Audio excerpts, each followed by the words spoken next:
Hello friends, welcome back to my channel Reena's world and unique recipe. Friends, ডিম ছাড়া, oven ছাড়া, butter paper ছাড়া একদম দোকানের মতো দারুণ টেস্টি পাইনঅ্যাপল কেক বানাবার রেসিপিটা আজ আমি আপনাদের সাথে শেয়ার করব।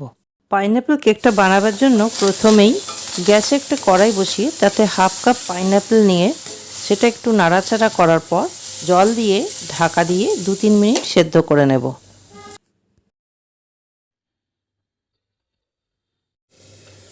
2-3 মিনিট পর কড়াইয়ের ঢাকনাটা সরিয়ে পাইনঅ্যাপেলের পিসগুলো কড়াই থেকে বার করে একটু ঠান্ডা হলে মিক্সিতে একটা ফাইন পেস্ট তৈরি করে নিতে হবে।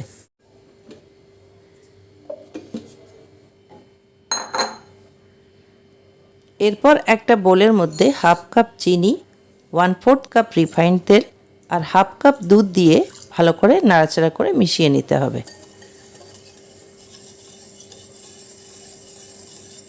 এরপর এতে 1 চা চামচ ভ্যানিলা এসেন্স দিয়ে আবার একটু নাড়াচাড়া করে ঢাকা দিয়ে 10 মিনিটের জন্য রেখে দিতে হবে।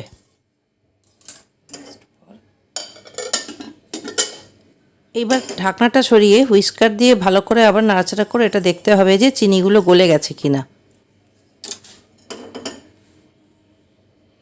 এরপর একটা ছাঁকনির মধ্যে 1 কাপ ময়দা, হাফ চা চামচ বেকিং পাউডার দিয়ে ভালো করে চেলে নিতে হবে।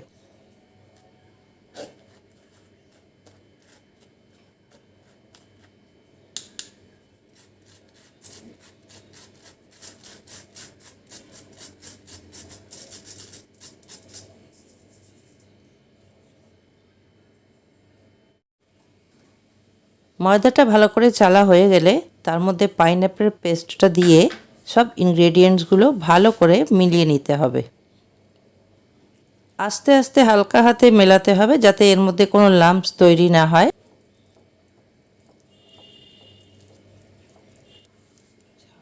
এরপর এর মধ্যে হাফ চা চামচ ভিনিগার দিয়ে আবার খুব ভালো করে মিলিয়ে নিতে হবে যাতে কোনো এর মধ্যে লাম্পস না থেকে যায়।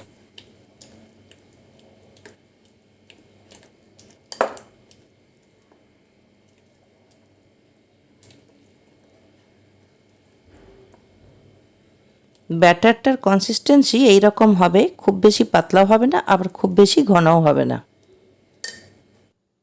এরপর একটা কড়াইয়ের মধ্যে 1 কাপ মতো নুন দিয়ে দেব, দিয়ে একটা স্ট্যান্ড দিয়ে কড়াইয়ের মধ্যে ঢাকা দিয়ে 5 মিনিটের জন্য এটা গরম হতে ছেড়ে দেব। এবার একটা বেকিং ট্রেতে হাফ চা চামচ রিফাইন্ড তেল দিয়ে তেলটা ব্রাশ দিয়ে খুব ভালো করে চারিদিকে ছড়িয়ে দেব। ট্রেটার চারিদিকে তেল লাগানো হয়ে গেলে এক্সট্রা তেলটা বার করে দেব, দিয়ে 1 চা চামচ ময়দা দিয়ে আবার চারিদিকে ঘুরিয়ে ঘুরিয়ে ময়দাটাকে ট্রের মধ্যে ভালো করে ছড়িয়ে দিতে হবে। এক্সট্রা ময়দাটাকেও ফেলে দিয়ে এবার এই ট্রেতে ময়দার ব্যাটারটা ঢেলে দেব।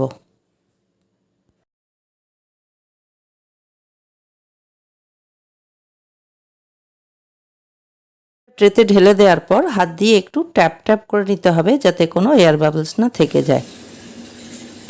এইবার কড়াইয়ের ঢাকনাটা সরিয়ে কেকের ট্রেটা স্ট্যান্ডের ওপর রেখে ঢাকা দিয়ে একদম লো হিটে 30 মিনিট এটা বেক হতে ছেড়ে দেব। 30 মিনিট পর কেকের ঢাকনাটা সরিয়ে চেক করতে হবে একটা টুথপিক দিয়ে যে কেকটা ভালো করে বেক হয়েছে কিনা।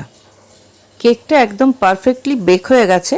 এবার এটা যদি আপনি ক্রিম দিয়ে গার্নিশ করতে চান তাহলে 100 গ্রাম মাখন, 100 গ্রাম চিনি আর 2 ড্রপ পাইনঅ্যাপল এসেন্স দিয়ে ভালো করে ফেটিয়ে নিতে হবে।